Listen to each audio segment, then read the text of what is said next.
কি ব্যাপার ঠাকুর মশাই, আজ এত উদাসীন কেন? কিছু হয়েছে নাকি? এসে থেকে দেখছি আপনি কেমন চুপচাপ হয়ে বসে রয়েছেন। কিছু সমস্যা হয়েছে? না না, কি আর হবে। তাহলে এমন উদাসীনতার কারণ কি? আজ হঠাৎ করেই বহু বছর আগের একটা ঘটনা মনে পড়ে গেল। বড়ই ভয়ঙ্কর আর দুঃখজনক ঘটনা সে। পাপ করে আমরা অনেক সময় ভাবি যে কেউ কিছু জানলো না, তাই সেই পাপের শাস্তিও হবে না। কিন্তু ওই যে যিনি ওপরে বসে আছেন, উনি কিন্তু সবটাই ঠিক দেখছেন। তার হাত থেকে কিছুতেই নিস্তার পাওয়া যায় না। কর্ম যেমন করবে ঠিক তেমনই ফল ভোগ করতেই হবে। নতুন গল্পের গন্ধ পেয়ে আমি আর কিশোরী একে অপরের দিকে তাকালাম। কিশোরী জিজ্ঞেস করল, ব্যাপারটা কি বলুন তো? নিশ্চয়ই কোনো গুরুতর ব্যাপার, না হলে আপনি তো এমন উদাসীন হয়ে বসে থাকবেন না। কি হয়েছে বলুন না। দাঁড়ান দাঁড়ান, আপনার পাসিং শো এনেছি, এই নিন। কিশোরী পাসিং শোয়ের প্যাকেটটা বাড়িয়ে দিতে তারানাথ হাত বাড়িয়ে হাসি মুখে প্যাকেটটা নিয়ে বলল, কোন সময় কি লাগবে বেশ ভালোই জানো দেখছি। তবে তোমাদেরও নিরাশ করব না। আজ চারিমা নারকেলের ছাপা সন্দেশ বানিয়েছে, তোমাদের জন্যেও আনতে বলি। চারিমা রেকাবিতে সন্দেশগুলো সাজিয়ে আন দিকিনি, সাথে গুড়মুড়ি নিয়ে আসিস। যাই বাবা। বাহ, বেশ এলাহি ব্যাপার দেখছি। আজ পেট পুজোটা বেশ হবে বোঝাই যাচ্ছে, কিন্তু কি হয়েছে সেটা তো বললেন না। বলছি তোমাদের যে ধৈর্য একেবারেই নেই। এত অধৈর্য হলে হয়? কিশোর বয়সে ঘর ছাড়ার পর থেকেই আমি এদিক ওদিক ঘুরে বেড়াই সাধু সন্ন্যাসীদের সঙ্গ পাওয়ার জন্যে, সেটা তো জানোই।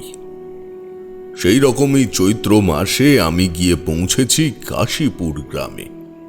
গ্রামটা বড় নয়, তাই মানুষে মানুষে ভাবও খুব বেশি। চৈত্র সংক্রান্তিতে মেলা বসেছে গ্রাম জুড়ে, সে এক এলাহি ব্যাপার।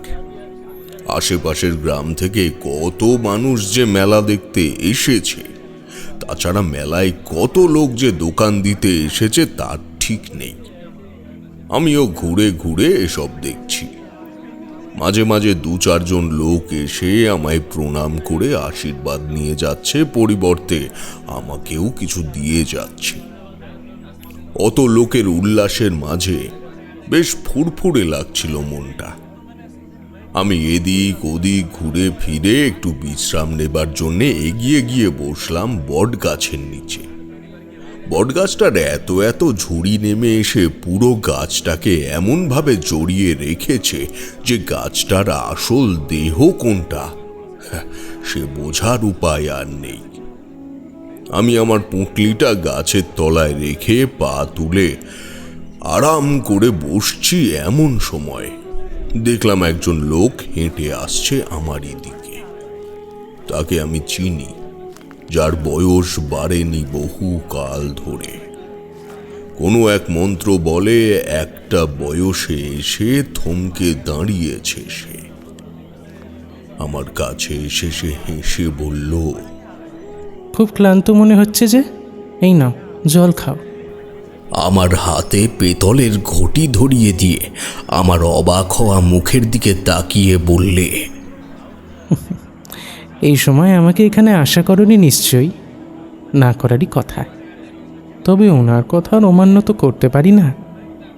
তাছাড়া কেউ বিপদে পড়লে তাকে সাহায্য তো করতেই হবে, তাই তোমার কাছে চলে এলাম। ওনার হঠাৎ আগমনে আমার অবাক ভাব তখনও কমেনি। তার উপর ওনার অমন খামছাড়া কথাগুলো আমার বোধগম্য হলো না। আমি জিজ্ঞাসা করলাম, কার বিপদ হয়েছে? আমি তো কিছুই বুঝতে পারছি না। আর এখানের মানুষজনকেও আমি চিনি না, সাহায্যই বা করব কি করে? সবই জানতে পারবে। এক্ষুনি এত উতলা হওয়ার দরকার নেই। যা হয়ে গেছে তা তো বদলাতে পারবে না, কিন্তু যা হচ্ছে সেগুলো আটকানো দরকার। আমি জানি তুমি সব সামলে নেবে। ঈশ্বরের আশীর্বাদ রয়েছে তোমার ওপর। আর আমাকে দরকার পড়লে মনে মনে আমার নাম নিও, আমি ঠিক চলে আসবো। কিন্তু কি করতে হবে সেটা তো বললেন না। আমার কথা শেষ হবার আগেই একটা আকুল হাহাকার কানে এলো আমার। তাকিয়ে দেখি একজন মাঝবয়সী লোক কোলে বছর 5 ছেলেকে নিয়ে দিশেহারা হয়ে কাঁদছেন। ওনাকে অমন অবস্থায় দেখে বুকের ভেতরটা কেমন যেন ছ্যাঁত করে উঠল। আমি সেদিক থেকে চোখ ফিরিয়ে সামনে তাকাতে দেখি সে নেই। আমার অন্য মনস্কতায় সে অদৃশ্য হয়েছে প্রতিবারের মতো। ওদিকে লোকটি কোলের ছেলেকে নিয়ে বসে পড়েছেন মাটিতে। এদিকটায় লোকের আনাগোনা তেমন নেই, নিস্তব্ধ ফাঁকা জায়গায়। তাই লোকটির হাহাকার আরো বেশি কানে এসে বাঁচতে লাগলো। আমি আর বসে থাকতে পারলুম না, উঠে লোকটার কাছে গিয়ে জিজ্ঞেস করলাম, কি হয়েছে আপনার? এমন করে কাঁদছেন কেন? আমার কথা শুনে লোকটা মুখ তুলে তাকালো। চোখ দুটো লাল, চোখ দিয়ে সমানে গড়িয়ে পড়ছে অশ্রুধারা। মুখে সারা পৃথিবীর দুঃখ এসে জড়ো হয়েছে। একবার আমার দিকে তাকিয়ে আর একবার তার কোলের শিশুটার দিকে তাকিয়ে লোকটি দুঁকড়ে কেঁদে উঠে বলল,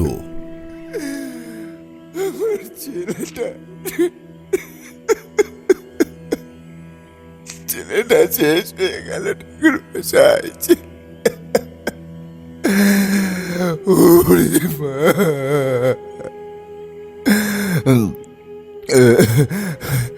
এক এক করে সবাই মরছে।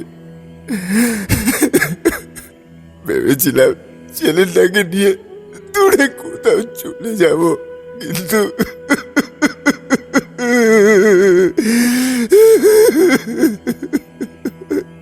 তার আগেই সব শেষ হয়ে গেল গো, সব শেষ হয়ে গেল। লোকটা কথা বলতে পারছে না, কথার মাঝেই কেঁদে উঠছে বারবার। অসহায় চোখে তাকিয়ে আছে আমার দিকে। কোলের ছেলেটাকে বারবার আগলে নিচ্ছে নিজের বুকের কাছে। আমি বসলাম ওনার পাশে, ওনাকে জিজ্ঞেস করলাম, কি হয়েছে ওর? জানি না ঠাকুর মশাই, জানি না আমি। দেখুন না, গায়ে সাংঘাতিক জ্বর, শরীরটা কেমন কেমন নীল হয়ে যাচ্ছে, সারা শরীরের নখের আঁচড়ের দাগ।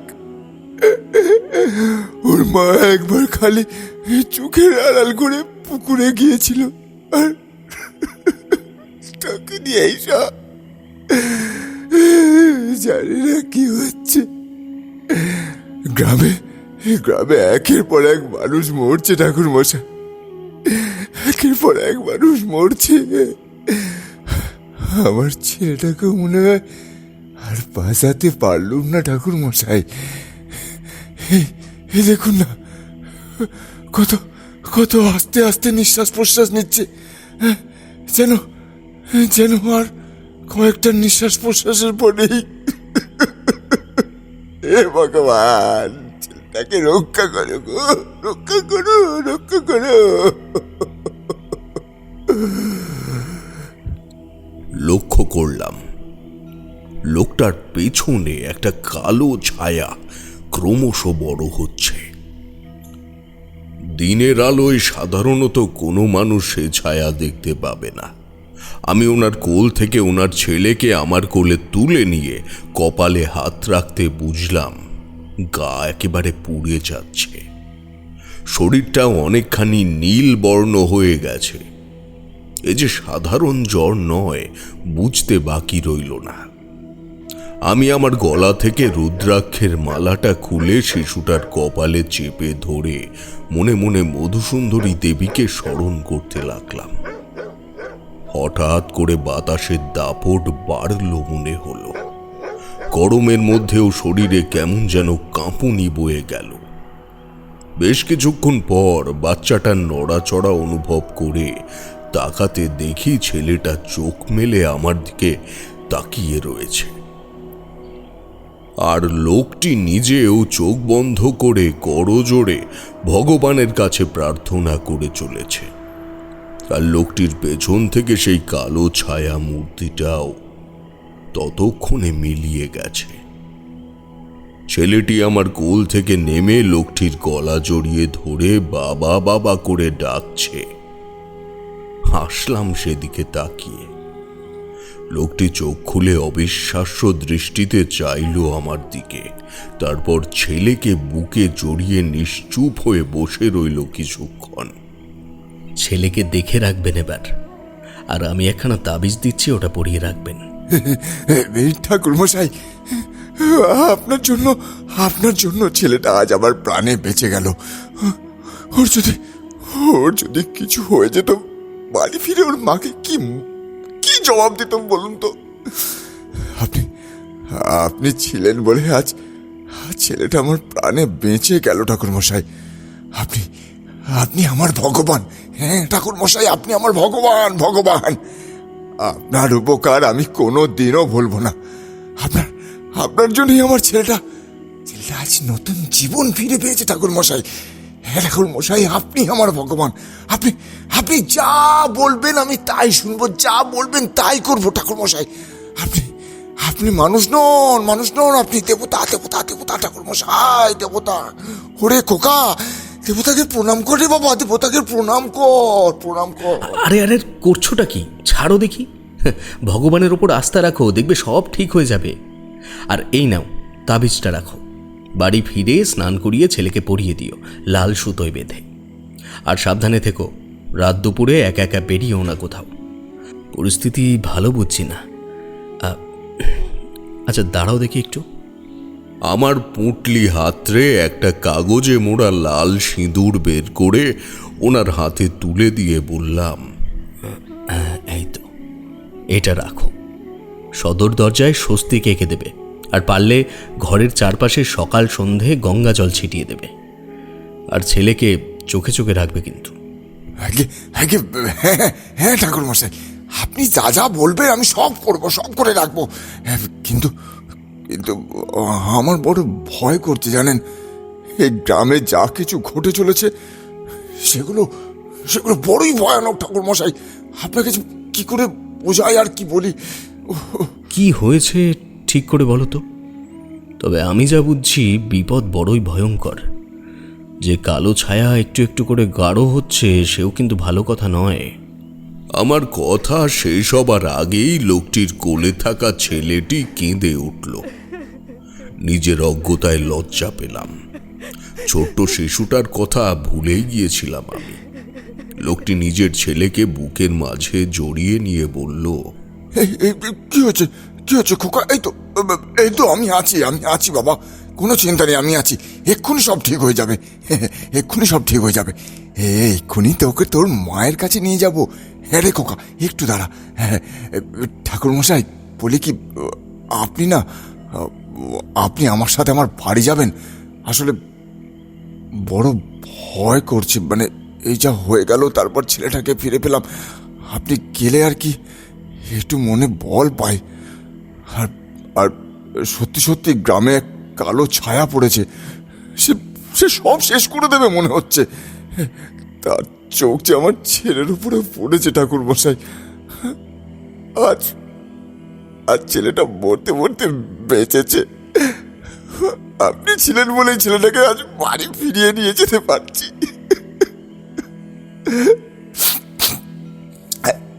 আপনি যদি আমার সাথে যান, তাহলে একটু মনে ভরসা পেতুম আর কি। জোর তো করতে পারি না, তাও বলছি, দয়া করে নিরাশ করবেন না ঠাকুরমশাই। আমার সাথে চলুন না আমার বাড়িতে একটিবারের জন্য। গিয়ে চলে আসবেন, চলে আসবেন। লোকটির শেষ কথায় এমন আকুতি ছিল যে কিছুতেই আর মানা করতে পারলাম না। বেশ, যাব, কিন্তু এত কথার মাঝে আপনাকে তুমি করে বলে ফেলেছি, তার জন্য দুঃখিত। আপনার পরিচয়টা পাওয়া হয়নি। আসলে আমিও তো আমার পরিচয় দেইনি। আমার নাম তারানাথ চক্রবর্তী। আগে আমার নাম ভূপেন দাস। এই পাশের গ্রামেই থাকি, অনাদিপুর গ্রাম। চলুন না, যেতে যেতে কথা হবে খন। আমার কিনে মনে হয় এখনো ছেলের জন্য কান্নাকাটি করছে, তো তাই আর কি। সে তো নিজেও আসতে চেয়েছিল আমার সাথে, কিন্তু কেঁদে কেঁদে তার শরীরেরও বেহাল দশা। তার উপর ঘরে বাড়ন্ত মেয়ে আছে, আর একটা ছোট ছেলেও আছে। তাদেরও তো দেখে রাখতে হবে। আর ছেলেটাও দুদিন ধরে কিছু মুখে তুলতে পারেনি, জ্বরে অজ্ঞান হয়ে পড়েছিল নিথর হয়ে। আপনার দয়ায় ও আজ একটু এখন উঠে বসতে পারছে, হাত পা নাড়তে পারছে। তাই ওকেও বাড়িতে নিয়ে গিয়ে দুটো খাওয়াতে হবে তো, তাই আর কি। বেশ, চলুন না। ছেলেকে নিয়ে হেঁটে যেতে পারবেন তো, নাকি একটা গরুর গাড়ি রাখবো? আপনি চলুন না সামনের দিকে হাঁটতে হাঁটতে, ও ঠিক গরুর গাড়ি একখানা পেয়ে যাবো খন। ওনার কথা মতো কিছুটা সামনে হাঁটতেই গরুর গাড়িও পেয়ে গেলাম। চড়ে বসলাম তাতে। ভূপেন বাবু আমাকে বললেন, তা বলছিলাম কি জানেন ঠাকুরমশাই, এই আপনাকে যে আমাদের গ্রামে নিয়ে যাচ্ছি, তাতেও আমার বড় ভয় করছে। কারণ আমার জন্য আপনার যদি কিছু হয়ে যায়, আমি না নিজেকে ক্ষমা করতে পারবো না। আপনি বরং এই গাড়িতেই আবার এখানেই ফিরে আসবেন, কেমন? আমি তো আর নিজের স্বার্থের জন্য আপনাকে বিপদে ফেলতে পারি না। ভূপেনবাবু, আপনি অত চিন্তা করবেন না। আমি ভবঘুরে মানুষ, অত ভয় চিন্তা আমাকে নিয়ে করতে হবে না। জানেন ঠাকুরমশাই, এই ছেলেটার যখন গায়ে জ্বর, বদ্যি দেখানোর জন্য এদিক ওদিক ঘুরে বেড়াচ্ছি, তখন একজন ভদ্রলোক আচমকা এসে জানিয়েছিলেন আমাকে নাকি সাহায্য করতে কেউ একজন আসবেন। তারপরেই লোকটা কোথাও যেন হারিয়ে গেল, যেন উধাও হয়ে গেল একেবারে। তবে ছেলের অমন অবস্থায় তখন আমার আর কিছুই মাথায় কাজ করছিল না, অত কিছু ভাবারও সময় ছিল না। ভুলেও গিয়েছিলাম সেই লোকটির কথা। কিন্তু আপনাকে এখন পেয়ে মনে হচ্ছে উনি সত্যি কথাই বলে গিয়েছেন। বুঝলাম ভূপেনবাবু কার কথা বলছেন। আমি বললাম, গ্রামে কি সমস্যা হয়েছে সেটা তো বললেন না। হ্যাঁ ঠাকুরমশাই, বলছি। আসলে আমাদের গ্রামটা খুব একটা বড় নয়। গ্রামের মানুষও ভাব ভালোবাসা খুবই বেশি। তবে কয়েকদিন হলো গ্রামটার গ্রাম নেই, জানেন তো ঠাকুরমশাই। যেন একটা মৃত্যুপুরীতে পরিণত হয়েছে। একের পর এক মানুষ মরছে। সে মৃত্যুগুলো স্বাভাবিক নয়। মৃতদেহগুলো আধ খাওয়া, মুন্ডটা নেই, ধর থেকে আলাদা মুন্ডু, মানে খুব যাচ্ছে তাই অবস্থা। তাছাড়া গ্রামের মানুষেরা অনেক ঘটনার সাক্ষীও হয়েছে। বহু সমস্যা ঠাকুরমশাই, বহু সমস্যা। এসে গেছি কর্তা। কথায় কথায় কখন যে অনাদিপুর এসে পৌঁছেছি বুঝতে পারিনি। আমরা নেমে দাঁড়ালাম। ভূপেনবাবু ভাড়া মিটিয়ে আমাকে সাথে নিয়ে দাঁড়ালেন বাড়ির সামনে। খোলা উঠোন পেরিয়ে মাটির বাড়ি, 3টে ঘর আর দাওয়ায় বসে রয়েছে কতগুলো মহিলা। তাদের মধ্যে একজন মহিলা বুক চাপড়ে কেঁদে চলেছেন, আর বাকিরা তাকে সামলাতে ব্যস্ত। পাশেই একটা 12-13 বছরের মেয়ে আর 9-10 বছরের ছেলে উদ্বিগ্ন মুখে বসে রয়েছে। ভূপেনবাবু আমাকে নিয়ে বাড়িতে প্রবেশ করতে সকলে আমাদের দিকে তাকালো। যেই মহিলাটি বুক চাপড়ে কাঁদছিল, তিনি কোনো মতে উঠে দাঁড়িয়ে দৌড়ে এসে ভূপেনবাবুর কাছের থেকে ছেলেটিকে কোলে তুলে নিয়ে হাউ হাউ করে কেঁদে বললে, খোকা ঠিক আছিস তুই? এই তো আমার খোকা চোখ খুলে তাকিয়েছে। এই তো আমার মা বলছে আমার ছেলেটা ভালো আছে গো। হে ভগবান, তোমাকে অনেক ধন্যবাদ, আমার ছেলে ফিরে এসেছে। আর কিচ্ছু চাই না আমার। রমা, ইনি ঠাকুর মশাই, ইনি আজ তোমার ছেলেকে বাঁচিয়েছে। এনাকে আগে প্রণাম করো। হ্যাঁ, প্রণাম করো। তাই ওনাকেও সঙ্গে করে এনেছি। আসলে রাস্তায় বড় বিপদের ভয় পাচ্ছিলাম, তাই আর কি।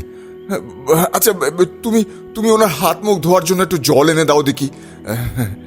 ঠাকুর মশাই, রমা আমার স্ত্রী। এতক্ষণে ছেলেকে পেয়ে আশেপাশে তাকাননি উনি।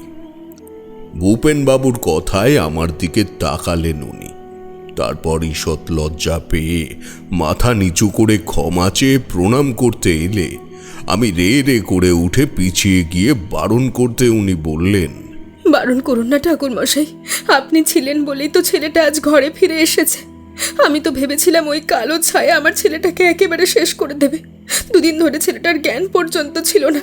বৈদ্য এসে কত কি পাছন দিলেন, তবু কিছুতেই ঠিক হলো না।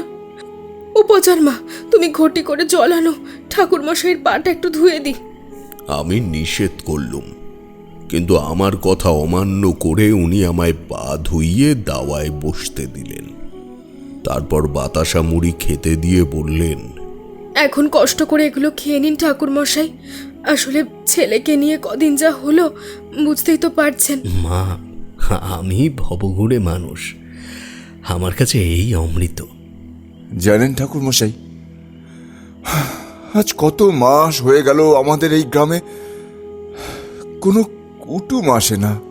আর কুটুম তো দূরের কথা, গ্রামের মানুষরাই গ্রাম ছেড়ে পালিয়ে যাচ্ছে।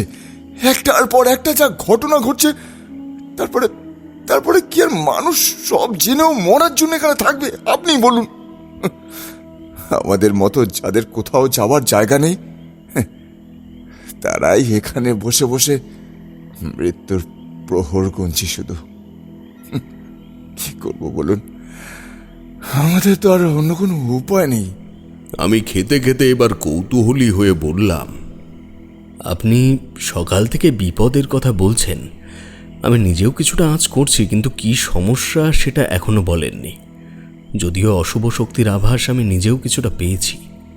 কি আর বলি ঠাকুর মশাই, কোথাও কিচ্ছু নেই। হঠাৎ করে মাসখানেক আগে গ্রামের পঞ্চা পাগলা দৌড়ে দৌড়ে সবাইকে বলতে লাগলো গ্রামে নাকি ভূত প্রেত এসেছে। সে নাকি সেই ভূতকে নিজের চোখে দেখেছে। এমনিতেই তো পাগল, তাই ওর কথায় কেউ কোনো গুরুত্ব দেয়নি। কিন্তু পরের দিন সকালে তালতলার মাঠের মাঝখানে পড়েছিল ওই আধ খাওয়া দেহটা। আমরা সকলে ভেবেছিলাম যে গ্রামে হয়তো কোনো বন্য পশু এসেছে। রাতের অন্ধকারে খাবারের সন্ধানে পঞ্চাকে খুবলে খেয়েছে। পঞ্চার তো নিজের ঘর বলে কিচ্ছু ছিল না, লোকে খেতে দিত, সেই খেয়ে গ্রামে যেখানে সেখানে শুয়ে থাকতো। হ্যাঁ ঠাকুর মশাই, আসলে ভুলটা আমাদেরই। আমরা সকলেই প্রথমে এই ব্যাপারটা সেরকম কোনো গুরুত্ব দিইনি। দিলে হয়তো এমন দিন দেখতে হতো না। পঞ্চার মৃত্যুর পর হঠাৎ করেই রাতে নারী আর ছোট শিশুর কান্নার আওয়াজ ভেসে আসতো। কাউকে চোখে দেখতে পাওয়া যেত না, শুধু ভেসে আসে আকুল কান্নার শব্দ। একদিন এমনই কান্নার শব্দ পেয়ে এই রতিন ভাই বাড়ির সকলের বারণ সত্ত্বেও টর্চ নিয়ে বাইরে বেরিয়েছিল ব্যাপারখানা দেখার জন্য। সেদিন আবার ঝড় জলের রাত, ভীষণ ঝড়, ভীষণ বৃষ্টি, মেঘের গর্জনে কিচ্ছু শোনা যায় না। রতিন সেদিন অমন ঝড় বাদলে সবার কথা অমান্য করেই বেরিয়েছিল বাড়ি থেকে। বাড়িও ফিরেছিল অনেক রাত করে। অমন ঝড়ঝলের রাত যেন একটা বিভীষিকাময় রাত। বাড়ি যখন ফিরল, সে অসুস্থ। তার হাত পা নীল বিবর্ণ হয়ে গিয়েছিল, কাঁপুনি দিয়ে শরীর জ্বরে পুড়ে যাচ্ছিল। কত বদ্যি, কত ওষুধপথ্য, তার কোনো হিসাব নেই। কিন্তু কিছুতেই কিছু ঠিক হলো না। রতিন ভাই সারাদিন কেমন নির্জীবের মতো পড়ে থাকতো, আর খোলাটে ভিতর চোখে যেন কাকে একটা দেখতো, আর রাত হলেই এই ভীত গলায় চিৎকার করে উঠত। অস্পষ্ট গলায় বলতো কেউ নাকি ওকে মারতে আসছে, ওকে ওকে কোনো এক অন্ধকার জগতে নাকি নিয়ে যাবে। এসব ভুলভাল বকতো। আমরা সবাই ভেবেছিলাম জ্বরের ঘোরে ভুলভাল বকছে হয়তো। ওর বাড়ির লোক ওঝা ডেকে এনেছিল, কিন্তু কোনো কাজ হয়নি জানেন। কেবল তারা বলে গিয়েছিল রতিন বেশি দিন নাকি বাঁচবে না, কোনো এক অশুভ শক্তি নাকি ওর শরীর দখল করেছে, আর সেই শক্তি নাকি এতই শক্তিশালী যে ওই ওঝারাও সেই শক্তির সামনে মাথা নত করে পালিয়ে বেঁচেছিল। কিছুদিন এমন চলার পর এক রাতে অদৃশ্য হয়ে গেল রতিন হঠাৎ।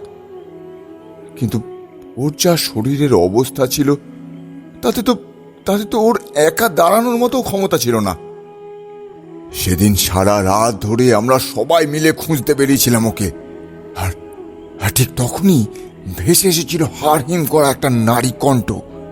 হ্যাঁ হ্যাঁ ঠাকুর মশাই, সেই কণ্ঠ শুনলে শরীরে রক্ত হিম হয়ে আসে।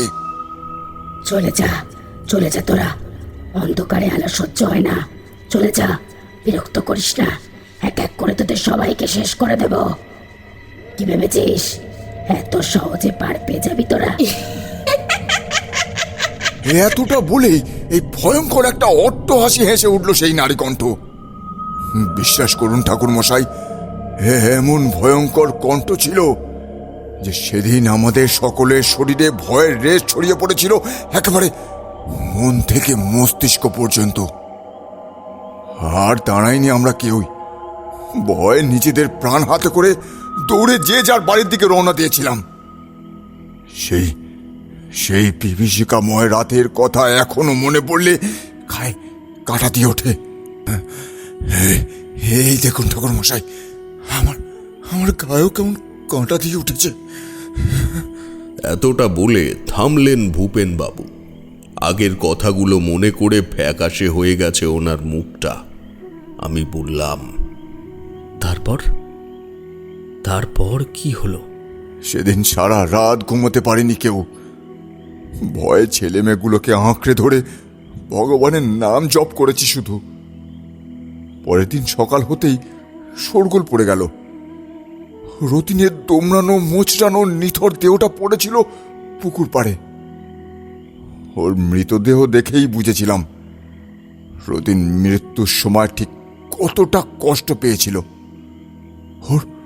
ওর চোখ দুটো ভয় ঠিকরে বেরিয়ে এসেছিল বাইরে, মুখ গড়িয়ে রক্ত বেরোচ্ছিল, শরীরে বহু ক্ষত আর চতুর্দিকে খোবলানো মাংস, শরীরে নানান জায়গায় কামড়ের দাগ।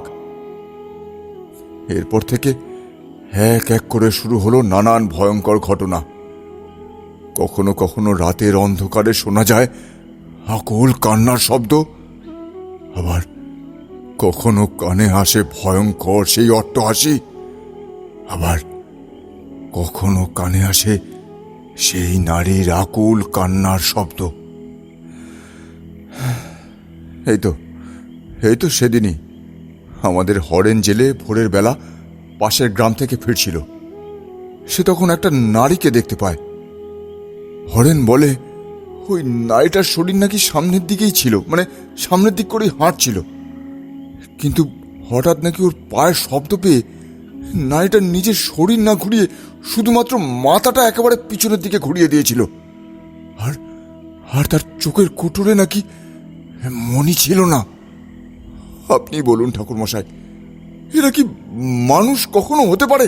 থাক এসব কথা এখন, ঠাকুর মশাই দূর থেকে এসেছেন, একটু বিশ্রাম নিক। ভূপেন, আরে ও ভূপেন, আসো নাকি? আরে কই হে, কোথায় গেলে? বাইরে কারোর ডাকে ভূপেন বাবু উঠে দাঁড়ালেন। বাড়ির ভেতরে প্রবেশ করলেন একজন মাঝবয়সী লোক। উনি বাড়িতে প্রবেশ করে ভূপেন বাবুকে উদ্দেশ্য করে বললেন, কি হে, তোমার ছেলে এখন কেমন আছে? আমি তো কদিন বাড়িতে ছিলাম না, ফিরে এসে শুনি তোমার ছেলের অবস্থাও নাকি ওই ওদের মতো। না স্বপনদা, আমার ছেলে এখন ভালোই আছে, ভগবানের কৃপায় আর এই ঠাকুর মশাইয়ের কৃপায়। কিন্তু তুমি এমন হন্তদন্ত হয়ে এ সময় কি ব্যাপার বলো তো? ভূপেন বাবুর কথায় স্বপন বাবুর ভ্রু সামান্য কোঁচকালো। তারপর আমাকে দেখে অবাক গলায় জিজ্ঞেস করলেন, ঠাকুর মশাই, বলি এনাকে কোথা থেকে পেলে? আর ইনি কি করি, মানে তোমার ছেলেকে ঠিক করলেন কি করে? স্বপনদা, আজ উনি ছিলেন বলেই তো ছেলেকে মৃত্যুর মুখ থেকে বাঁচিয়ে এনেছেন উনি। ভূপেনবাবু এক এক করে সমস্তটা বললেন। স্বপনবাবু অবিশ্বাস্য দৃষ্টিতে তাকিয়ে সমস্তটা শুনে বললেন, সবই ভগবানের আশীর্বাদ, কিন্তু এখন রায়বাড়িতে যে হই হই কাণ্ড ঘটে গিয়েছে, তাড়াতাড়ি চলো, গ্রামের লোকেরা তো ওখানেই রয়েছে সব। কি হয়েছে স্বপনদা? চলো চলো, যেতে যেতে বলছি। বলি ঠাকুর মশাই, আপনিও কি যাবেন আমাদের সাথে?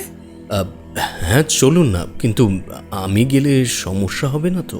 না না, বরং আপনি যদি এই সমস্যা থেকে উদ্ধার করতে পারেন তাহলে খুব ভালোই হয়। অন্তত এই গ্রামের ওপর থেকে কালো ছায়াটা সরে যাবে, শান্তি পাবো আমরা। আমরা বেরিয়ে পড়লাম রায়বাড়ির উদ্দেশ্যে। স্বপনবাবু বলতে লাগলেন, জানোই তো রায়মশাই কেমন গুরুগম্ভীর মানুষ। জমিদারি চলে গেছে বটে, তবে সেই তেজ এখনো রয়ে গিয়েছে। কদিন আগেই তো ওনার বড় পুত্রবধূ আর সদ্যজাত নাতনি কোথায় যেন চলে গিয়েছে। আর যাবে না কেন বলুন তো? ও বাড়িতে মেয়েদের কোনো শান্তি নাই। পান থেকে চুন খসলেই গালিগালাজ করা, খেতে না দেওয়া, এসব চলতেই থাকে। ওই বাড়ির চাকর নন্দু মাঝে মাঝেই বটতলার আসরে তাস খেলতে এসে সব গল্প করে আমাদের কাছে। আজ সকালেই সে বলল, রায়মশাইয়ের ছোট ছেলি চন্দনের বউ নিরু নাকি কেমন অদ্ভুত আচরণ করছে। সে নাকি সকালে আনা কাঁচা মাছ চিবিয়ে চিবিয়ে খাচ্ছে। রায় মদাইকেও নাকি থালা বাটি যা হাতের সামনে পাচ্ছে সুরি সুরি মারছে। ওরা সবাই মিলে থামাতে গিয়েছিল, কিন্তু নিরুর গায়ে অসুরের শক্তি, সে একাই সবাইকে উল্টে দিয়েছে। আরে নিরু তো 2 মাসের পোয়াতি। ভূপেন নিশ্চয়ই আপনাকে বলেছে ঠাকুর মশাই যে গ্রামে এখন ঠিক কি উৎপাত শুরু হয়েছে। এই কোথা থেকে যে কি হচ্ছে কিছু বোঝা যাচ্ছে না। এই উল্টে কতগুলো মানুষের অকাল মৃত্যু হচ্ছে। বলো কি? আমি তো কালই বৌমার সাথে দাঁড়িয়ে কথা বললাম। কই, তখন তো ঠিকই মনে হয়েছিল। হে ভগবান, কার যে কোন নজর লাগলো। এই যে চলে এসেছি, দেখছেন তো কত লোক ভিড় করি দাঁড়িয়ে রইছে বাড়ির সামনে। সত্যিই তাই। গ্রামের বোধহয় অর্ধেক লোক দাঁড়িয়ে রয়েছে রায়বাড়ির সামনে। স্বপনবাবু আমাকে বললেন, এই ঠাকুর মশাই, আপনি কি একবার বাড়ির ভেতরে যাবেন? হ্যাঁ, মানে আপনি যদি ব্যাপারটা একবার দেখতেন। ভূপেনের ছেলেকে তো আপনি ঠিক করে দিলেন, তাই এই ব্যাপারটা। ওনার কথার মাঝেই যাওয়ার জন্য সম্মতি দিলুম। আসলে রায়বাড়ির সামনে যেতেই একটা অদ্ভুত অনুভূতি হলো। ঠিক কি অনুভূতি বোঝাতে পারবো না। ভয় না কৌতূহল নাকি অন্য কিছু কি জানি, তবে মনটা কেমন যেন করতে লাগলো। স্বপনবাবু সবাইকে সরিয়ে আমাকে আর ভূপেনবাবুকে নিয়ে বাড়িতে ঢুকতে আমার গলার রুদ্রাক্ষটা গরম হয়ে উঠতে লাগলো। কিন্তু সেসব দিকে তাকানোর সময় কোথায়? তার আগেই চোখে পড়ল বাড়ির ভেতরে সেই ভয়ঙ্কর দৃশ্য। নিরুর মুখ থেকে গড়িয়ে পড়ছে কাঁচা রক্ত। বাড়ি জুড়ে মাছের আর রক্তের আষ্টে গন্ধ। ওর হাতেও কাঁচা রক্ত মাখা, চোখ দুটো ঘোলাটে।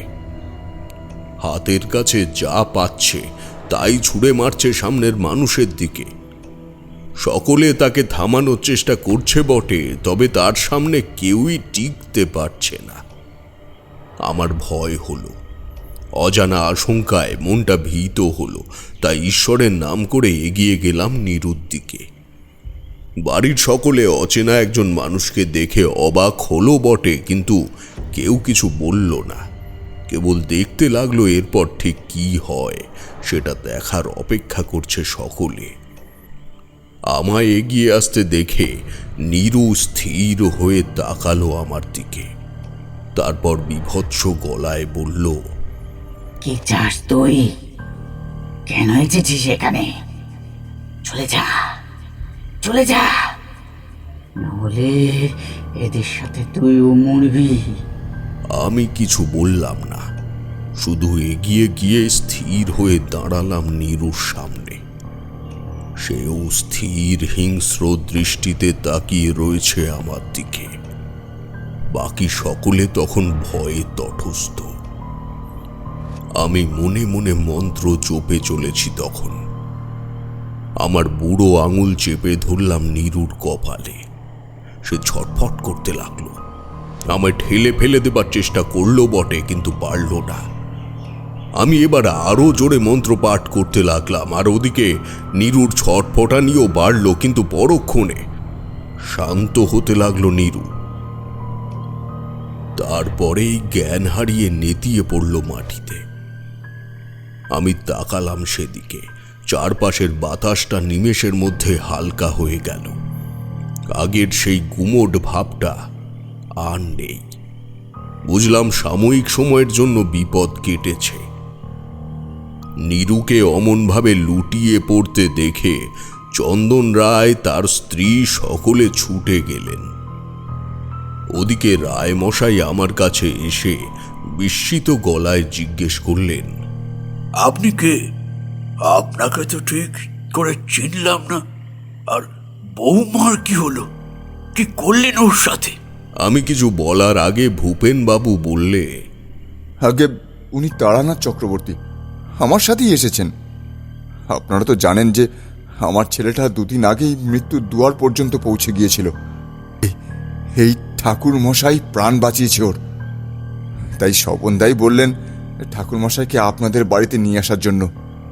কিন্তু এ কি অবস্থা বৌমার! ভূপেন বাবুর কথায় নরেন রায় মানে রায়মশাই আমার দিকে তাকালেন। ওনার বয়স 60 পেরিয়েছে, কিন্তু ওনার ভারিত্ব কমেনি। উনি গম্ভীর কণ্ঠে বললেন, চন্দন, তুমি বৌমাকে নিয়ে ঘরে যাও, আর বাকিরা যে যার ঘরে যাও। এখানে আর ভিড় করে দাঁড়িয়ে থেকো না কেউ। আর এই নন্দু, বাড়ির বড় দরজা বন্ধ করে দিয়ে আয়। ভূপেন বাবুর কথায় কোনো উত্তর না দেওয়ায় আমরাও বাকি সবার সাথেই বেরিয়ে যাব বলে ভাবছি। এমন সময় নরেন বাবু আমাকে উদ্দেশ্য করে বললেন, আপনাদের তো যেতে বলিনি। উপেন, স্বপন, তোমরা ওনাকে নিয়ে আমার বৈঠকখানায় গিয়ে বসো, আমি আসছি।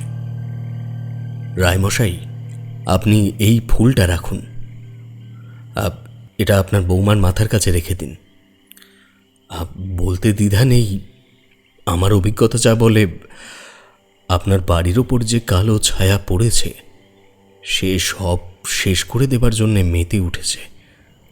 আমার কথায় চমকে উঠলেন উনি। কিছু বললেন না, কেবল কাঁপা হাতে আমার কাছের থেকে ফুলটা নিয়ে চলে গেলেন। আমরা বেশ কিছুক্ষণ ধরে রায়বাড়ির বৈঠকখানায় বসে আছি। এমন সময় রায়মশাই এসে বসলেন আমাদের সামনে। উনি বিধ্বস্ত গলায় বললেন, আপনি কি করলেন আমার বৌমার সাথে? ওর জ্ঞান ফেরেনি এখনো। বলি, ও ঠিক আছে তো? আপনার বৌমা একদম ঠিক আছে, আর ওর জ্ঞানও ফিরে আসবে একটু পরে, কিন্তু বিপদ যে এখনো মাথার উপর ঝুলছে। আমার কথায় অন্যমনস্ক হয়ে পড়লেন রায়মশাই। উনি আমার দিকে তাকিয়ে বললেন, আপনি কি মানুষের ভূত ভবিষ্যৎ দেখতে পারেন? আপনি ঠিক কে বলুন তো? আমি আপনাদের মতো সাধারণ একজন মানুষ, কিন্তু ঈশ্বরের কৃপায় কিছু ক্ষমতা আমার আছে। আর আমার কাছে কিছু লুকোবেন না। এই বাড়িতে অশুভ কিছুর ইঙ্গিত আমি পেয়েছি। বাতাসে এখনো সেই অশুভ শক্তির উপস্থিতি আমি টের পাচ্ছি। আমার কথায় কেমন যেন মুষড়ে পড়লেন নরেন মশাই। ওনার গুরুগম্ভীর চেহারাটা নিমেষের মধ্যে কেমন যেন মিলিয়ে গেল। একবার স্বপনবাবু আর ভূপেন বাবুর দিকে তাকিয়ে নিচু গলায় বিড়বিড় করে বলতে লাগলেন, আমি কিছু জানি না, কিছু হয়নি, এখানে সব ঠিক আছে। উনি বিড়বিড় করে কি বলছেন ঠিক শোনা গেল না। একেই ওনারা আমার অপরিচিত, তাই ওনাদের জোর করা আমার কিছুতেই সাজে না। আমি বললাম, আপনাকে জোর করব না, তবে এমন কিছু লুকানোর চেষ্টা করবেন না যাতে করে সকলের জীবন সংশয় হয়। আজ বরং আমরা আসি। আর বসলাম না। উঠে বেরোতে যাব তার আগেই পাশের ঘর থেকে দাসীর চিৎকার শুনে চমকে উঠলাম আমরা। নরেনবাবু আমাদের পাশে এসে দাঁড়ালেন। আবারও ভেসে আসলো দাসীর চিৎকার। আমরা দৌড়ে পাশের ঘরে যেতে চমকে দাঁড়ালাম। নরেনবাবু সহ ভূপেনবাবু আর স্বপনবাবু সামনের দৃশ্য দেখে তখন কাঁপছে। নীরু উল্টো হয়ে ঝুলে রয়েছে ঘরের দেয়ালে। মুখটা ফ্যাকাশে, চোখের মনি নেই, গাল দুটো চুপসে বসে গেছে। পাশের মেঝেতে পড়ে রয়েছে চন্দনের রক্তাক্ত দেহ। সেও ভয়ে কাঁপছে। অবিশ্বাস্য দৃষ্টিতে তাকিয়ে রয়েছে ঝুলন্ত নীরুর দিকে। কি ভেবেছিস তোরা আমাকে এত সহজে আটকে দিবি? একে একে সবাইকে শেষ করে দেব আমি। তোদের শেষ করে পেটের খিদে মেটাবো আমি। কি ভেবেছিলিস এত সহজে মুক্তি পেয়ে যাবি আমার কাছ থেকে? ভুলে গেছিস আগের সব কথা? কেমন করে কষ্ট দিয়েছিলিস আমায়, কেড়ে নিয়েছিলিস আমার কোলের শিশুকে। ছাড়বো না, ছাড়বো না কাউকে। শেষ করে পুরো বংশকে, এই বংশের সকলের রক্ত পান করে শান্তি পাবো আমি। আর নরেন রায়, তোকে তো আমি চিবিয়ে খাবো। কথাটা বলে নীরু ঝাঁপিয়ে পড়ল নরেনবাবুর ওপর। আমি দেখলাম যেই ফুলটা আমি নীরুর মাথার কাছে রাখতে বলেছিলাম সেটা পড়ে আছে ঘরের এক কোণে। হয়তো অবিশ্বাস করে সেই ফুল ছুঁড়ে ফেলে দিয়েছে কেউ, কিন্তু অত ভাবনার সময় নেই। নীরু ততক্ষণে টিপে ধরেছে নরেনবাবুর গলাটা। ভূপেনবাবু স্বপনবাবু চেষ্টা করলেন নীরুকে ছাড়ানোর, কিন্তু তার সাথে গায়ের জোরে পেরে উঠলেন না ওরা। ওদিকে নরেনবাবুর চোখ দুটো বেরিয়ে এসেছে, গলা দিয়ে আওয়াজ বেরোচ্ছে না। আমি এগিয়ে গেলাম এবার, রুদ্রাক্ষের মালা চেপে ধরলাম ওর কপালে। এবারও সে ছটফট করে উঠল। ক্রমে নিস্তেজ হয়ে পড়তে লাগলো সে। জলের জন্য এদিক ওদিক তাকাচ্ছেন। সকলে তখনও ভয়ে কাঁপছে। আমি দাসীর সাহায্যে নীরুকে শুইয়ে দিয়ে নরেনবাবুকে তুলে বসালাম।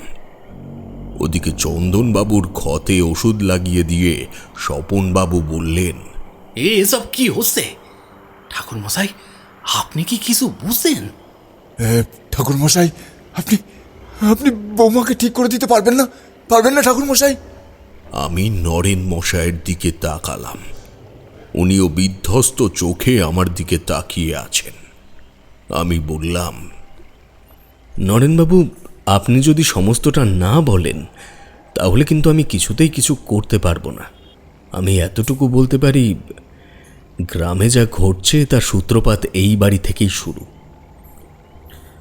আর যে অশরীরী অশুভ শক্তির কথা আমরা বুঝতে পারছি, তারা একা নয়, সেখানে দুজন আছে।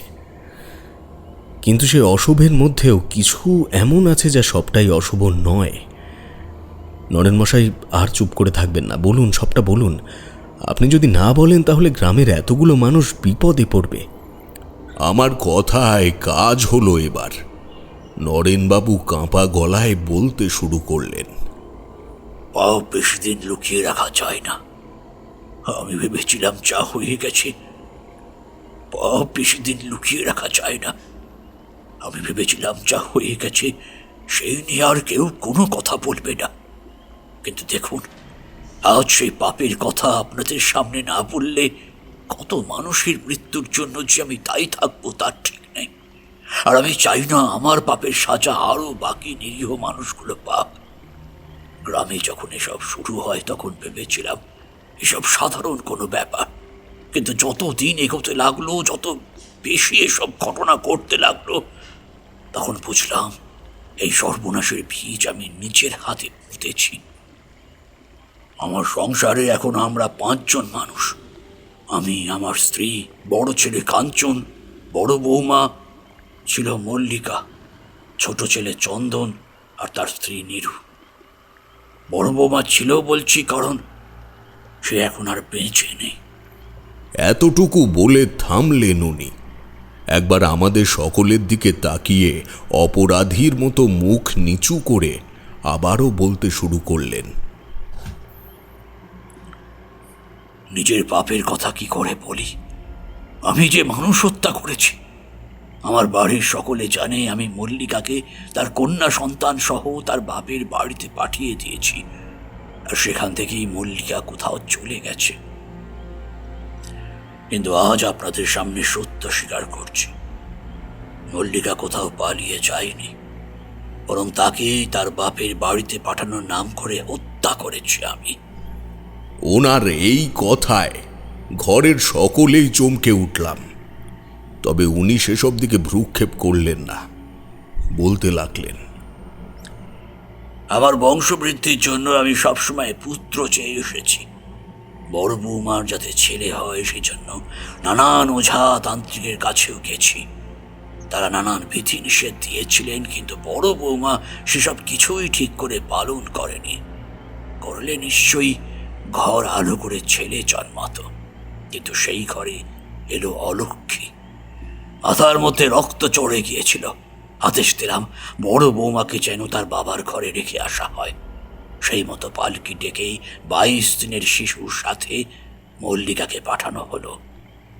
আমার বড় ছেলে ক্লান্ত অসহায় চোখে তাকিয়েছিল কেবল। আমার আদেশের ওপর তার কথা বলার সাহস যে ছিল না। এদিকে আমার মনে তখন যে হিংস্রতা জেগে উঠেছে তা নিবারণ করার জন্য জীবনের সব থেকে বড় বড় পাপ করে বসলাম। পালকির পিছন পিছন আমিও গিয়েছিলাম। জংলা বাড়ির যে জঙ্গলটা রয়েছে সেখানে আমার কথায় পালকি থামাই লেঠেলরা। বড় বৌমা অবাক হয়েছিল আমাকে দেখে, ভাবে আমি হয়তো ফিরিয়ে নিয়ে যেতে এসেছি, কেঁদে কেটে লুটিয়ে পড়েছিল আমার পায়ে। কিন্তু তারপরই বিস্ময় হতবাক হয়ে চেয়েছিল আমার দিকে। ওর কোলের শিশুটাকে জোর করে ওর কোল থেকে তুলে নিয়ে ছুঁড়ে ফেলে দিয়েছিলাম মাটিতে। শিশুটা কেঁদে উঠেই চুপ হয়ে গিয়েছিল, রক্তে ভেসে যাচ্ছিল শুকনো মাটি। মল্লিকা আতঙ্কে অবিশ্বাস্য দৃষ্টিতে তাকিয়েছিল সেদিকে। আমার মন তখন পৈশাচিক আনন্দে মেতে উঠেছে। মল্লিকা ছুটে গিয়ে নিজের মৃত মেয়েটাকে কোলে নিয়ে জাগানোর চেষ্টা করছিল, কিন্তু মৃত প্রাণ কি আর জীবিত হতে পারে? পাগলের মতো মেয়েকে বুকে জড়িয়ে কাঁদছিল, কিন্তু আমার মাথায় যে তখন শয়তানের রাজত্ব। নিজের তলোয়ারটা বের করে এক ঘায়ে ধর থেকে মুন্ডুটা আলাদা করে দিলাম মল্লিকার। সেই খোলা নিথর চোখের দৃষ্টি আমি আজও ভুলতে পারিনি। এখনো ঘুমের ঘোরে ওই চোখ দুটো ভেসে ওঠে, ভয় হয় আমার। আমি বুঝতে পারি ওরা এই বাড়ির আনাচে কানাচে লুকিয়ে আছে। নিরুত সন্তান সম্ভবা, ওকেও ওঝাতান্ত্রিকের কাছে নিয়ে গেছি। ছোট বৌমাকে তো ঠিক সময় খেতেও দিই, কিন্তু বড় বৌমাকে তো অনেক সময় না খাইয়েও রেখেছি। ওর সামনে খাবারের জল ঢেলে দিয়ে ওকে না খাইয়ে রেখেছি। আমি পাপ করেছি আমি জানি, কিন্তু এই মুহূর্তে আমাকে বাঁচান, আমার পরিবারটাকে রক্ষা করুন। আমার স্ত্রী তো আগেই অসুখে শয্যাশায়ী হয়েছে। আমি চাই না আমার করা ভুলের শাস্তি ওটা গ্রাম পাক বা আমার পরিবারের আর কারোর কোনো ক্ষতি হোক। এতদিন যদিও বা এক ওঝার দেওয়া তাবিজ ধারণ করেছিলাম, কিন্তু সেটাও হারিয়ে গেছে। এবার যে আমার নিস্তার নেই। কথাগুলো বলে নরেনবাবু কান্নায় ভেঙে পড়লেন। স্বপনবাবু আর ভূপেনবাবুর মুখে তখন রাগের ছাপ স্পষ্ট। নরেনবাবু ওনাদের থেকে বয়সে বড় না হলে বোধহয় কিছু একটা করে বসতেন, কিন্তু আমার মাথায় তখন অন্য চিন্তা। মল্লিকা বা ওর মেয়ে দুজনেরই অপঘাতে মৃত্যু, তার উপর কোনো শ্রাদ্ধ কাজও হয়নি। আমি ওনার উদ্দেশ্যে বললাম, আমি জানি না আপনার শেষ পরিণতি কি। আপনি বিনা কারণে দুটি প্রাণ শেষ করে দিয়েছেন। আপনার করা পাপের সাজা ভোগ করছে পুরো গ্রামবাসী। যে পাপ আপনি করেছেন তার সাজা আপনি নিশ্চয়ই পাবেন, কিন্তু এতগুলো গ্রামের মানুষের প্রাণ বাঁচানোর জন্যে আজই বাড়িতে আমি যজ্ঞ করব। প্রথমে আমার কথায় হক চকিয়ে গেলেও পরে মাথা নেড়ে সম্মতি জানালেন নরেনবাবু। এতটা বলে থামলেন তারানাথ। আমি বললাম, মানুষ এতটা নৃশংস কি করে হতে পারে? শুধু কন্যা সন্তান জন্ম দেবার কারণে হত্যা করা হয়েছে। ওই লোকটাকে তো আমার কথা শেষ করতে না দিয়ে কিশোরী বলল, লোকটা উন্মাদ ছিলেন, না হলে কে এমন ঘৃণ্য কাজ করে? আচ্ছা, উনি শাস্তি পাননি? তার জন্যে বাকি অংশটুকু শুনতে হবে তোমাদের। বেশ, বলুন। দুপুর থেকে সব সামগ্রী সাজিয়ে যখন যজ্ঞে বসলাম তখন সন্ধ্যা পেরিয়েছে। ঘোর অমাবস্যায় কালো অন্ধকার যেন গিলতে আসছে সব কিছু। নরেনবাবু, ভূপেনবাবু আর স্বপনবাবুকে বসিয়ে দিয়ে ওদের গাত্র বন্ধন করে দিয়ে নিজের দেহ বন্ধন করে যজ্ঞের আগুন ধরালাম। বাড়ির বাকি সকলে তখন অন্য ঘরে রয়েছে। ঘরের বাইরে মন্ত্রপুত সিঁদুর দিয়ে রক্ষণ রেখা টেনে দিয়েছি যাতে ওদের কোনো বিপদ না হয়। ছাগলের খুঁড়ে লেগে থাকা মাটি, ঘোড়ার লোম, আতপ চাল, হরিতুকি সিদ্ধ আর অনেক উপকরণ দেখে নিয়ে যজ্ঞের কাঠে আগুন দিতেই অদ্ভুত এক কাণ্ড ঘটল। আমি মন্ত্র পাঠের চেষ্টা করছি বারবার, কিন্তু আমার মুখ দিয়ে কোনো শব্দ বের হচ্ছে না। বুঝলাম ধীরে ধীরে আমার শরীর অন্য কারোর দখলে যাচ্ছে। আমার ভয় হলো। চোখের সামনে দেখলাম ঘরের মধ্যে ক্রমশ বড় হচ্ছে দুটো অবয়ব। নরেনবাবু সেদিকে তাকিয়ে অস্পষ্ট গলায় বললেন, বড় বৌমা। দেখলাম নরেনবাবু সহ বাকি সকলের মুখে ভয়, আতঙ্ক আর বিস্ময়। এদিকে শত চেষ্টা করেও আমার গলা থেকে বিন্দুমাত্র শব্দ বেরোলো না। মনে মনে মধুসুন্দরী দেবীর আর অমর জীবনকে স্মরণ করছি। এমন সময় শুনতে পেলাম, আচ্ছা, হচ্ছে হতে দাও। পাপ করলে তার ফল এই জীবনেই ভোগ করতে হয়। আমি তোমাকে এখানে এনেছিলাম যাতে তুমি গ্রামবাসীকে রক্ষা করতে পারো, কিন্তু পাপীকে তার সাজা পেতে দাও।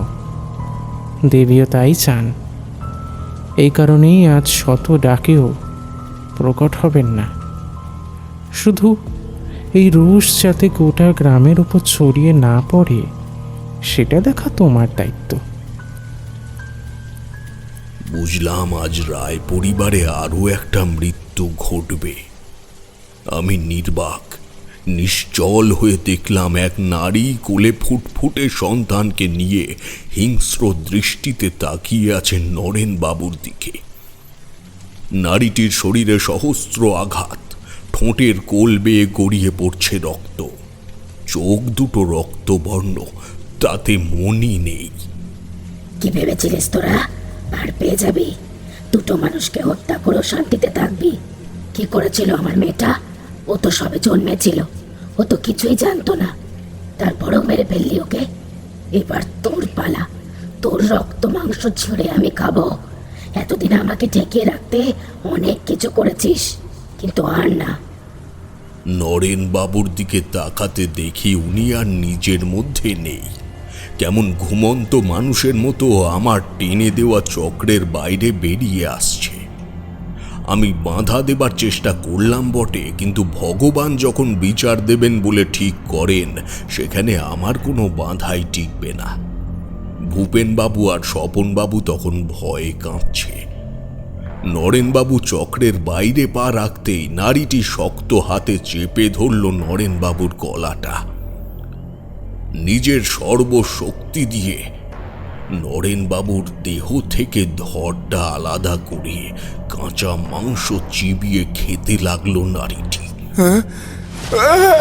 ওরে বাবা গো! ঠাকুরমশাই, ঠাকুরমশাই, দয়া করে কিছু করুন, কিছু করুন আপনি ঠাকুরমশাই, বাঁচান, আপনি বাঁচান। স্বপনবাবু ভয়ে আতঙ্কে জ্ঞান হারিয়েছেন। ভূপেনবাবু তখনও ভয়ে কাঁপছেন, চিৎকার করে আমাকে ডাকছেন। এত কিছুর মধ্যে মল্লিকার দৃষ্টি ততক্ষণে ওদের দিকে গিয়ে পড়েছে। বুঝলাম মল্লিকা কিছুতেই শান্ত হবে না, পুরো গ্রাম ধ্বংস করে ছাড়বে।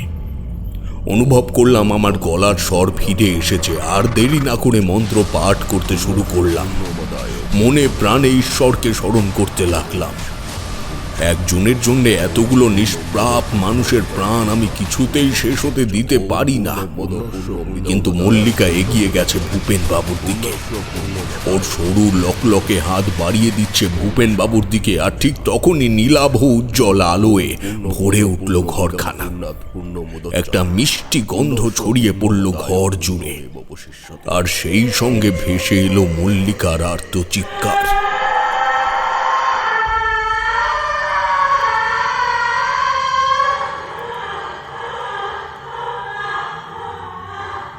আমি কোনো রকমে চোখ মেলে তাকাতে দেখলাম নীলাভ আলোয় ধোঁয়ার মতো মিলিয়ে যাচ্ছে মল্লিকা আর তার সন্তানের দেহটা। ব্যাপারটা বোধগম্য করতে কয়েক মুহূর্ত নিশ্চুপ হয়ে বসে রইলাম। পরে ভূপেনবাবু সকলকে ডেকে সবটা জানিয়েছিলেন। সব শুনে ওনার দুই ছেলে কেউই নিজের বাবার শেষ কাজটুকু করতে চায়নি। তবে আমি তাদের বুঝিয়েছিলাম যে তার বাবা যা পাপ করেছে তার সাজা পেয়ে গেছেন, এবার শেষকৃত্যে ওনাকে কষ্ট না দেওয়াই ভালো। আমার কথা মেনে ওনার বড় ছেলেই মুখাগ্নি করেছিল। আচ্ছা, ওই যে প্রথম লোকটি আপনার কাছে এসেছিলেন, সে অমর জীবন ছিলেন? কিশোরীর প্রশ্নে তারানাথ বললেন, হ্যাঁ, উনিই ছিলেন। আপনার আফসোস হচ্ছে এখনো সেই দিন আপনি নরেনবাবুকে বাঁচাতে পারেননি বলে? আফসোস হবে হয়তো, কিন্তু মল্লিকা আর তার সন্তানের কথা মনে পড়লে, তাদের সাথে ঘটা অন্যায়ের কথা মনে পড়লে, তখন মনে হয় যা হয়েছে সেটা হবারই দরকার ছিল। কথাগুলো বলে নিশ্চুপ হয়ে গেলেন তারানাথ। আমরাও চুপ হয়ে বসে রইলাম। আকাশে তখন মিটমিট করছে দু চারটে তারা। বাইরে বেজে উঠেছে শঙ্খধ্বনি। মনে হলো ভগবান আছেন আর আমাদের সব কাজের হিসেবও ঠিক মিলিয়ে রাখছেন। রাজপ্রতাপের ঠেকে আপনারা শুনছিলেন লেখিকা ইশিকা হাজরার কলমে একটি তারানাথতান্ত্রিক ফ্যান ফিকশন গল্প, অনাদিপুরের রায় পরিবার। গল্পটির বিভিন্ন চরিত্রে অভিনয় করেছে সৌরভ ধনী সাহা, নিরুপম, নীল, অতনু, মৌসুমী, বর্ণালী এবং আমি আপনাদের সবার প্রিয় ঠাকুরমশাই রাজপ্রতাপ বসু। গল্পটি কেমন লাগলো জানিয়ে যেতে ভুলবেন না আপনাদের মূল্যবান কমেন্টের মাধ্যমে। আর জানিয়ে রাখি, খুব শীঘ্রই আমরা project passing show season 9 continue করতে চলেছি, এবং তার আগে আসতে চলেছে আমাদের একটি বিশেষ সিরিজ, অথবা বলতে পারেন একটি বিশেষ উপন্যাস, এক যে ছিল অমর জীবন, যার লেখিকা ডক্টর সায়নী অপর্ণা, যার কলমে আপনারা ইতিমধ্যে শুনে ফেলেছেন বেশ কিছু আকর্ষণীয় ঠাকুরমশাইয়ের গল্প, যার মধ্যে উল্লেখযোগ্য প্রজেক্ট পাসিং শো সিজন 8 এবং অতি সাম্প্রতিককালে পরিবেশিত কাকমাচির শ্মশানে সেই রাত। তাই আর দেরি না করে যারা যারা এখনও আমাদের চ্যানেলটিকে সাবস্ক্রাইব করেননি তারা অতি সত্বর রাজপ্রতাপের ঠেক চ্যানেলটিকে সাবস্ক্রাইব করে তার পাশে থাকা বেল আইকনটি অথবা নোটিফিকেশন বারটিকে অন করে দেবেন, যাতে পরবর্তী গল্প আসার সঙ্গে সঙ্গে আপনারা নোটিফিকেশন পেয়ে যান এবং সবার আগে গল্পটি শুনে ফেলতে পারেন। আজকের মতো তবে এখানেই শেষ করছি। খুব দ্রুত ফিরব পরবর্তী গল্পের সঙ্গে। আমি রাজপ্রতাপ আপনাদের সকলকে ধন্যবাদ জানিয়ে বিদায় নিচ্ছি। ধন্যবাদ। সঙ্গে থাকবেন রাজপ্রতাপের ঠেকের।